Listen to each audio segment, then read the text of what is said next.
Exodus. We're going to be in Exodus for the next little bit. The first couple chapters of Exodus, kind of taking it slow. There's a lot of interesting stuff to talk about in these initial 5 or 6 chapters of the book. We've got through about 4 chapters at this point. I think we did one through halfway through chapter 4.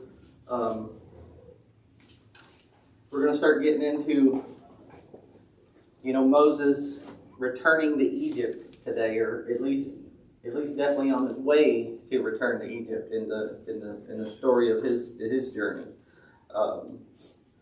Before we start reading or anything, I want to do it just some questions. So I was going to put this up here last week, and this would have been for last week's Bible study, but I want to give y'all some objectives or some here's some things that you should be able to do or takeaways after reading the account. So we're gonna keep it simple, but from what we've done so far, I think we should at least be able to explain what God called Moses to do, and explain how Moses responded to God's call, right? Because we've already read and talked about that stuff in the book. So, does anybody want to give this a shot? What did God call Moses to do? What's He asking Moses to do? Lead the people out of Egypt. Yeah, he's simple as that. Really, he's asking Moses to lead all the Hebrews out of Egypt, right? And how did they get to Egypt? Why are they there? How did all that come to be? They came there because of the famine. They came there because that was a way they survived. Yeah. Because Joseph brought them into Egypt because he was second in command. Yeah. So all the way back, you got to go back a couple hundred years, right? 400. But 400-ish years, and then that's where you find them making their way to Egypt because of the famine, right? And then we remember the account of Moses' early life, right? In the story, he was born a Hebrew, raised in Pharaoh's court, really. But he understood both sides. He understood he was a Hebrew, and he was living with the Egyptians. Moses, there was some not so great stuff that came up in the first couple chapters with Moses. He did commit a pretty big sin. What was it? Murder. Yeah, he murdered an Egyptian, right? And he hid him in the sand. And that's what ended up taking him off to Midian. All right, explain how Moses responded to God's call. How did Moses take this? God's asking him to do stuff. How did Moses? I can't do it. 7 different ways to say I can't do it, or I won't do it, or I don't want to do it, right? It was why me, Lord? Why me, Lord? Even after, God just, He's answering all the questions, and Moses is like, oh my Lord, just pick somebody else. But he doesn't necessarily get to do that. Tom, you've been trying to say something. The bigger picture is God promised Abraham that He'd make him a great nation. Yep. 70 people came to Egypt. Now they have 600,000 fighting men. So they made a nation as far as people. But it takes a law and a land to be a nation. So that's where it's going, is where we see what God's promise is being fulfilled. Yeah. And God does. He keeps on, He honors those promises all the way through. You won't find a promise in the Bible that God hasn't kept or honored. So. Well, and Moses said, why me? Because here I am, 80 years old. I was born a Jew, but I didn't live as a Jew. I was born a slave, but I didn't live as a slave. Yeah. I left those people. I moved to Midian. I'm married. I've been here 40 years, and now you want me to go back and tell them I'm supposed to bring them out? When they're gonna look at me and say, well, you abandoned us, you left. You never lived as a slave, you never labored, you're a shepherd. Yeah.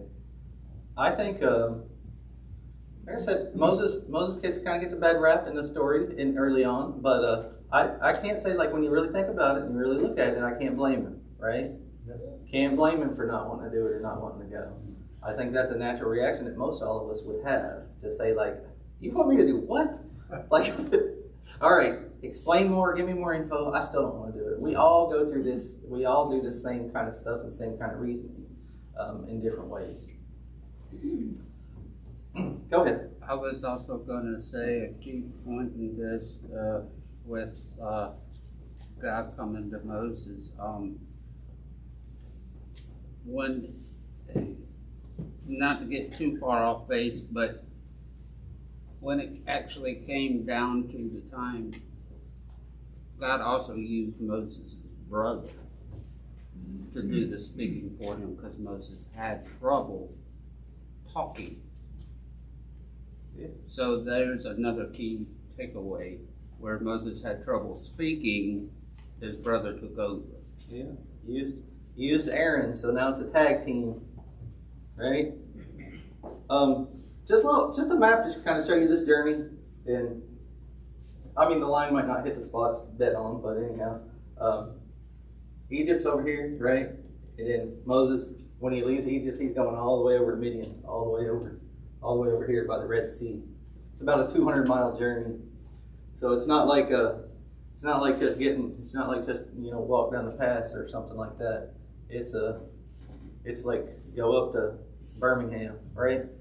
It's quite the hike back and forth on this journey. But Moses, he just got away and started a new life, and he seemed to be perfectly happy and content being a shepherd over in Midian. Go ahead. We don't need to forget that his father-in-law was a priest of God. Yeah. So it isn't that he was separated from the influence of God. He probably had more influence than the rest of the people did. Yeah. And this Midian, Midian was the son of Abraham and Keturah, and then they started their own clan over there. Like these folks would have known, they would at least had information about God, right? So like Tom was saying, it ain't like Moses would have been disconnected from any knowledge of God. Like these people would have known of God too. How dedicated and how much people stayed true to God during those 400 years. You don't get a lot of that in the Bible, but I mean, they have a mountain over there they're calling like the mountain of God, right? And they realize that there's something special about it. So these people weren't like naive to the existence of God. A little later on, we'll see that his father-in-law advised the nation of Israel. Yeah. So he influenced them toward God. So it could be that Moses had more opportunity to be in God's presence than the rest of them did. Yeah. Just one other thing from last week, right? And this was just something I kind of left y'all with to think about. So I'm not gonna necessarily go down the rabbit hole of all this again today. We'll do more on this kind of stuff later. But I think we should be mindful of, like, when you read these Old Testament accounts, and the next little while, you're going to see things get somewhat serious, right? You're going to see God establish a whole lot of stuff and be very strict about, and very detailed, and very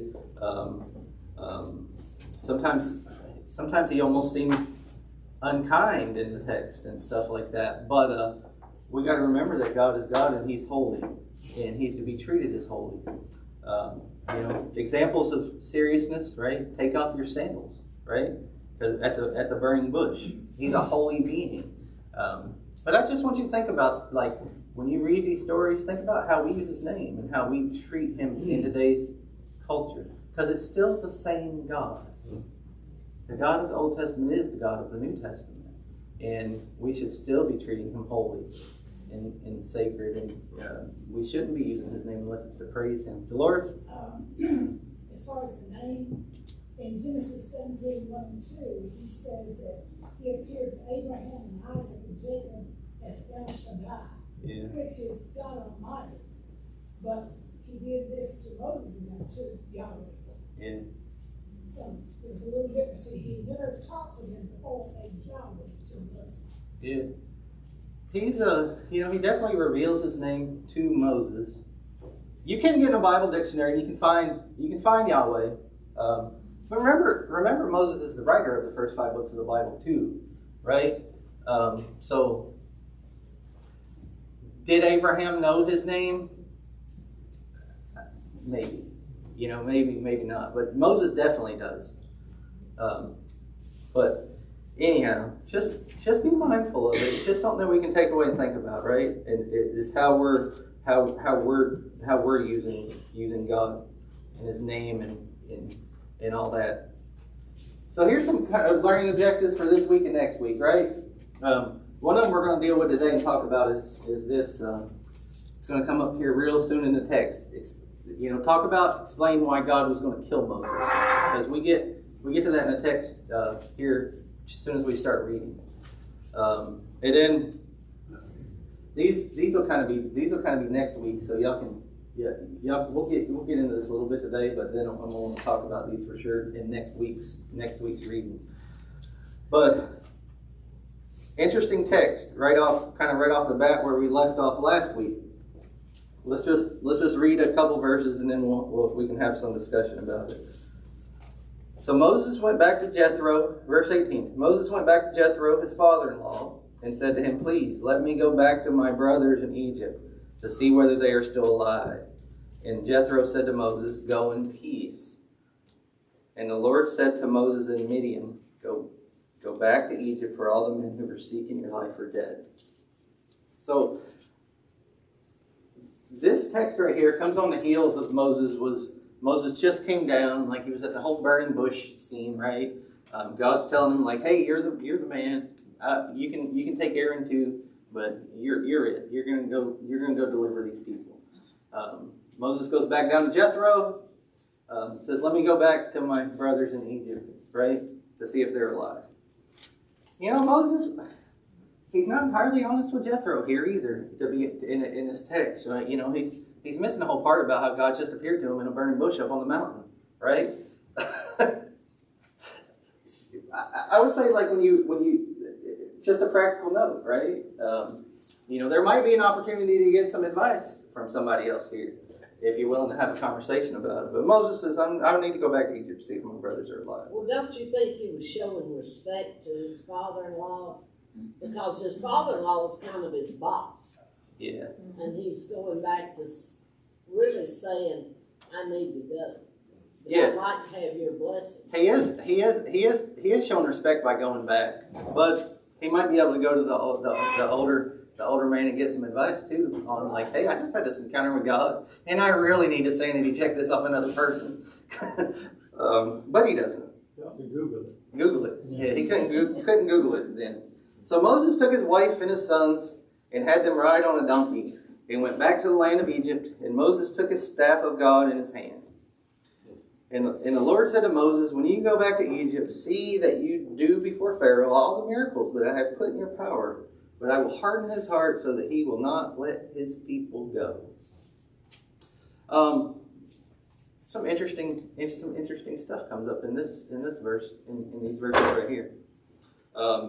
First, the Lord tells Moses, "Go back and do all this stuff before Pharaoh."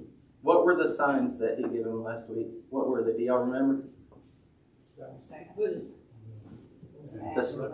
The staff, right? The leprosy, and the water and the blood. Yep. So God gave him 3 real powerful signs to show. And that's God saying, "Go back, go do this before Pharaoh, all the miracles that I've put in your power. But I will harden his heart so that he will not let his people go." That's something to think about, right? That's something to think about. This is early on. Moses hadn't even went yet. Moses, for one, is going to this eyes wide open, right? He knows what's going to happen before he even goes to Egypt. God tells him. That would be another hard thing for Moses, right?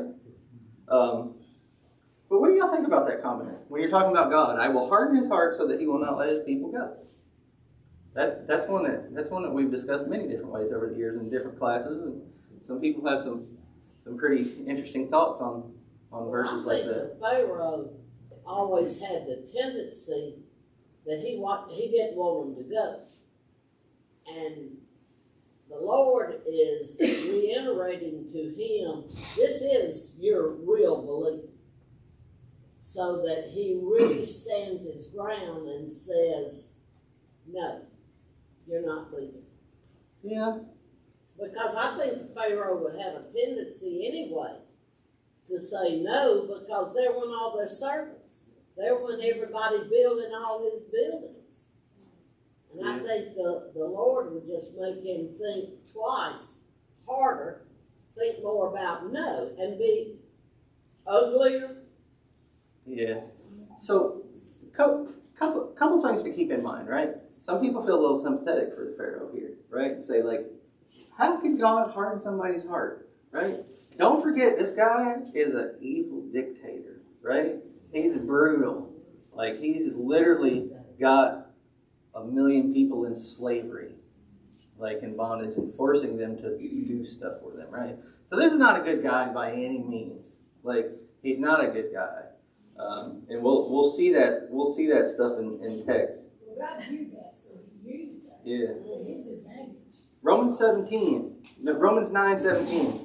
For the scripture says to Pharaoh, for this very purpose I have raised you up, that I might show my power in you, and that my name might be proclaimed in all the earth.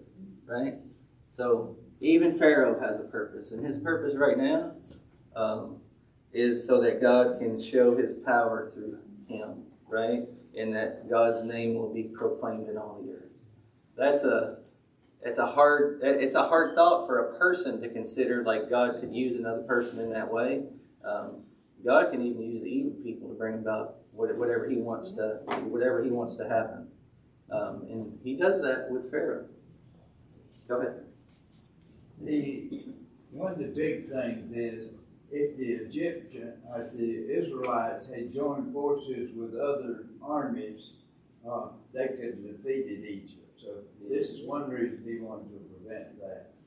Second thing, think of, this is not the same Pharaoh or group of Pharaohs, or I think it's the 18th group or something that's beginning now. This is Egyptians now, whereas he is dealing with Hyksos, who was the shepherd king before. Yes. So they say a Pharaoh that knew not Joseph. That means it's changed over. We have a sister, she's not here now, that studied this Egyptian history and all. Yeah. Might lay a lot of.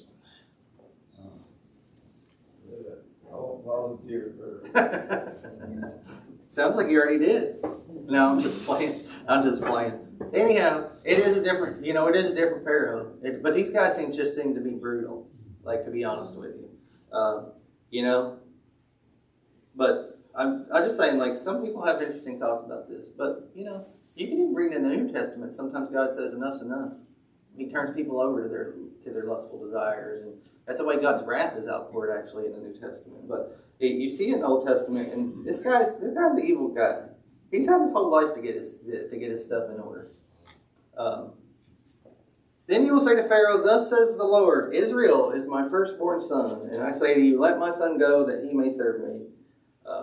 If you refuse to let him go, behold, I will kill your firstborn son. This is stuff Moses is getting on the front end. Like, he hasn't even been there yet. And he's already getting the info about what's going to happen. God's already said, like, I'm going to harden his heart. He's not going to let people go. And if you refuse, I'm going to kill your firstborn son. So Moses is like, oh my goodness, like,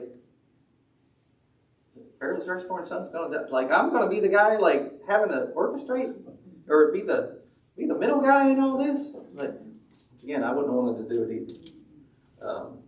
But Moses, he he knows, God's telling him like all kinds of information here. Verse 24, at a lodging place on the way, right? So they're on their way back to Egypt now. At a lodging place on the way, the Lord met him and sought to put him to death. Then Zipporah took a flint and cut off her son's foreskin and touched Moses' feet with it and said, surely you are a bridegroom of blood to me. So he let him alone. It was then that she said, a bridegroom of blood because of the circumcision. So this is interesting. It's kind of tucked away in there, right? But God had commanded him, all the Jews, to circumcise their boys. And Moses had chose not to do it. And Yeah. he still. And even his wife knew that it had to be done. Yeah. So why in that thought though, why? So what is it? What is it about this? It says God sought to kill him, right? Mm-hmm. It's interesting because if God really wanted somebody to be dead, he would be dead, right? Like God doesn't have to put forth a whole lot of effort to end somebody's physical life. He can just probably think, be gone, and he'd be gone, right? But obviously, the text does say, he sought to put him to death. What is Moses like? So we know he didn't. This kid's not circumcised, right? But what did Moses do wrong? Like, what's the sin of this? Not obeying, right? Disobedience.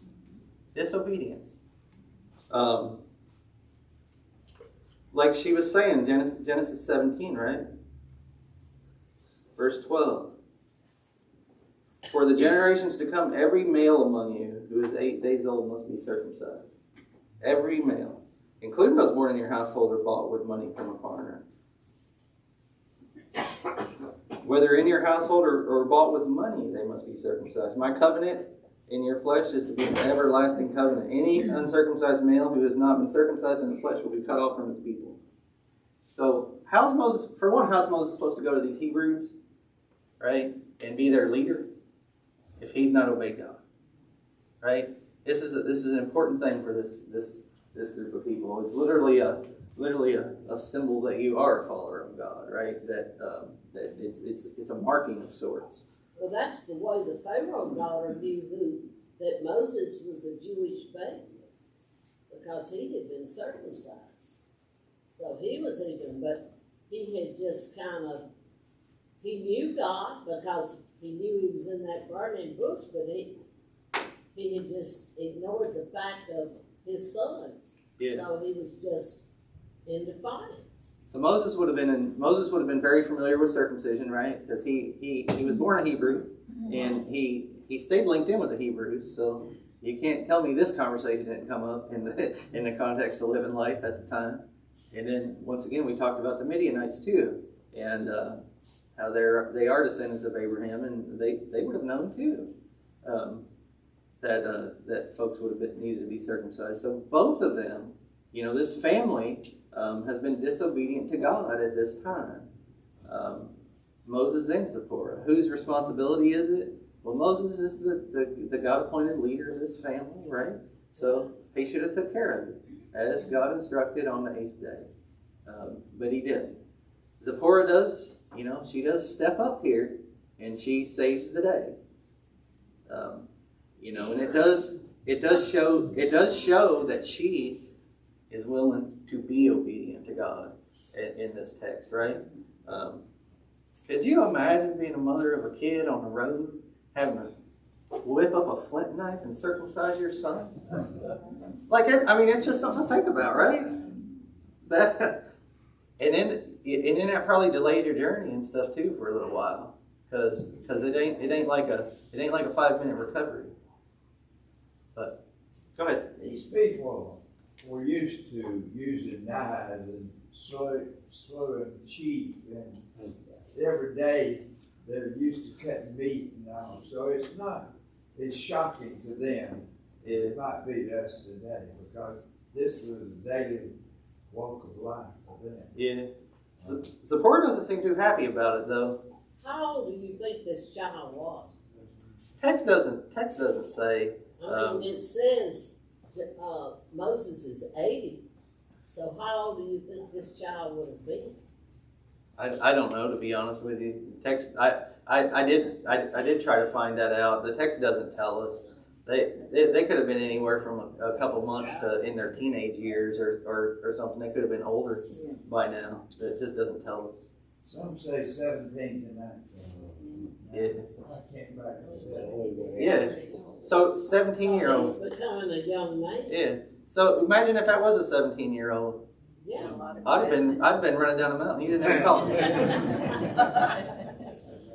But Zipporah doesn't seem happy about it, right? She says, "Surely you're a bridegroom of blood to me." Now she's had to take care of this job though, because Moses didn't do it. So he let him alone though, and it was said a bridegroom of blood because of the circumcision, right? So God didn't kill him. Like I said, Zipporah saved the day, and then they get to go on their way. We don't get to be disobedient to God. That's a thought to take out of this text, right? Like, once again, the God of the Old Testament is the God of the New Testament. Like, it's the same God. And it's another thought for us to take away. You know, God takes disobedience very, very seriously.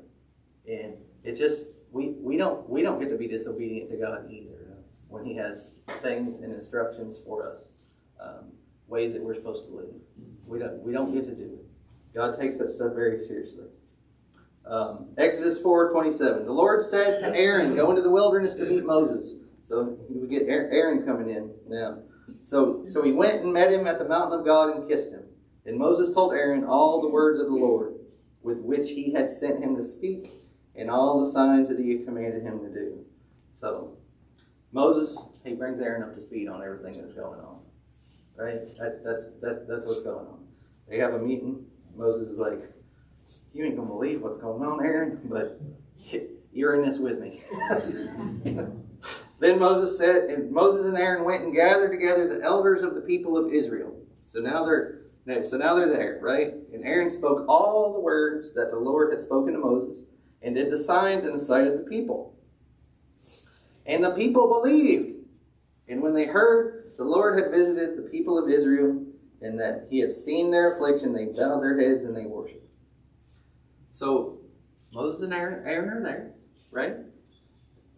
The people believe it. They're like, okay, God's coming to deliver us out of this place. He's heard our cry, and we believe.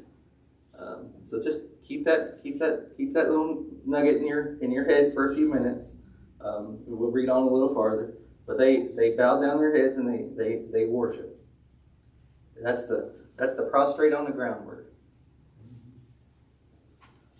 Exodus 5:1-3. Afterward, Moses and Aaron went and said to Pharaoh, "Thus says the Lord God of Israel, let my people go." Right? So now they're there. They're in front of Pharaoh. Right? This probably would have been an uncomfortable situation for Moses. They went and said to Pharaoh, "Thus says the Lord God of Israel, let my people go, and that they may hold a feast to me in the wilderness." But Pharaoh said, "Who is the Lord, that I should obey His voice and let Israel go? I do not know the Lord, and moreover, I will not let Israel go." Right? So this goes to show you how far Egypt's fallen, right? Since the time of Joseph. In the beginning of this text, it did say they didn't know Joseph. They like any semblance of God had kind of left. Anytime you see this kind of stuff in the text, language like this, "Who is the Lord? I do not know the Lord." There's soon to be not so great things to follow. Anytime you see this kind of language. Then they said, "The God of the Hebrews has met with us. Please let us go 3 days' journey into the wilderness, that we may sacrifice to the Lord, lest He fall upon us with pestilence or with a sword." Pharaoh ain't going to go for this. He ain't going to go for this. Let all his free labor go. He ain't even going to think about it. But the king of Egypt said to them, "Moses and Aaron, why do you take people away from their work? Get back to your burdens." Pharaoh said, "Behold, the people of the land are now many, and you make them rest from their burdens." The same day Pharaoh commanded the taskmasters of the people and the foremen, "You shall no longer give people straw to make bricks as in the past. Let them go and gather straw for themselves." So The people's lives are getting much, much harder. But the number of bricks that they made in the past, you shall impose on them. You shall by no means reduce it, for they are idle. Therefore they cry, let us go and offer sacrifice to our God. So Egypt's solution, let's work them to death, right? Let's work them to death, and they won't even have the energy or the time to think about this, right? Let heavier work be laid on the men, that they may labor at it and pay no regards to lying words, right? So they don't even consider it truthful at all. So the taskmasters and the foremen of the people went out and said to the people, thus says Pharaoh, I will not give you straw. Go get your straw yourselves, wherever you can find it, but your work will not be reduced in the least. So the people were scattered throughout all the land of Egypt to gather stubble for straw. So once again, their work doubled, or tripled even, because now they got to go find all their materials. The taskmasters were urgent, saying, complete your work, your daily task each day, as when there was straw. And the foremen of the people of Israel and Pharaoh's taskmasters that set over them were beaten and asked, why have you not done all your task of making bricks today, yesterday, as in the past? So they're working them to death, and demanding that they still meet their numbers. Then the foreman of the people of Israel came and cried to Pharaoh, why do you treat your servants like this? No straw is given to your servants. Yet they say to us, make bricks, and behold, your servants are beaten. But the fault is in your own people, he said. You are idle, you are idle. That is why you say, let us go and sacrifice to the Lord. And notice, people in Israel now are crying to Pharaoh, right? Go now and work. No straw will be given to you, but you must still deliver the same amount of bricks. Foremen of the people of Israel saw that they were in trouble when they said, you shall by no means reduce your number of bricks, your daily task. They met Moses and Aaron, who were waiting for them as they came out to Pharaoh. And he said to them, the Lord look on you and judge, because you have made a stink in the sight of Pharaoh, his servants, and have put a sword in their hand to kill us. Then Moses turned and said, O Lord, why have you done evil to this people? Why did you ever send me? For since I came to Pharaoh to speak in your name, he has done evil to this people, and you have not delivered your people at all. This is some change from You would think that's when God would want to kill him. just a couple verses ago. All the people believed it, right? Like Moses showed them the signs, and all the people believed it. And now life has got hard. It's got real hard. But they're crying to Pharaoh, and even Moses is saying again, why did he send me? You have not delivered your people. I definitely, we definitely can understand why they would be thinking like this. But these are the people that God's going to deliver out, right? There's a lesson for us here in faith, in trust, in patience, in life's trials and in circumstances, right? These people have been shown signs that had to come from God and that could have came from nowhere else. And now they're already not trusting in the plan that God's laying out before them, right? And questioning it. You can see in these texts too that it's okay to ask God questions. That's another aspect of things. Oh Lord, why have you done evil to this people? Moses says he's doing evil. I ain't never accused God of doing evil. But Moses he's pretty brave to have this kind of conversation with God. God ends up building a real close relationship with Moses as this goes on. But, it's okay to talk to God about real stuff and how you feel and even how you feel about what he's doing. But it's not okay to be disobedient when God speaks. It's just something for us to take away. Yeah, the takeaway is that sometimes obedience to God may bring about hardship. Yes. Yeah. And Just because we continue to suffer sometimes don't mean that maybe we're doing something wrong. It could be that, yeah. we're suffering because we're trying to do God. Yeah, these people are just living, they're living their normal slave life in Egypt, and then this Moses character comes in, and now life gets real hard real fast. So they didn't necessarily even do anything except work and work and work, right? And then get their work doubled. because Moses and Aaron won't shut up. So they, you know, he's not gonna be a favorite character for these people for a little bit. They're gonna start accusing him of some stuff, and you know, not be so kind to him here in the near future. But there's all kinds of little takeaways for us that comes out of this kind of text. Big takeaway for me though, out of today's block is obedience. That's something that we need to think about. Because if we go forward, you're going to see, you know, all throughout the Old Testament, you see people who are obedient, you see people who are disobedient, and you see how God responds to disobedience. I want to be on the good side of that kind of stuff, and so do you. So we should always try our best to listen to him, to hear and to follow what he says. Y'all, just a thought. It's a takeaway from today's block. Very early in the biblical record, people grumbled even after being confronted with evidence of God's involvement. And this is a note. When the right amount of force and social pressure is applied, people cave very easily. Think Peter, right? Peter did the same thing. You know, when the right environment and the right circumstances aligned, he said, "I don't know the guy," right?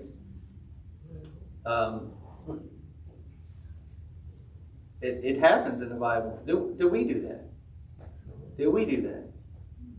We need to think about this, and we need to really consider those areas of our lives where we say, "I don't know the guy," or where we grumble and not follow him. All right, here's your thoughts as you're reading as you read the next couple chapters of I want folks to be able to have the narrative in their mind as we go forward. So Moses is going to be, he's going to be there with magicians, and there's going to be a scene that we always love to talk about.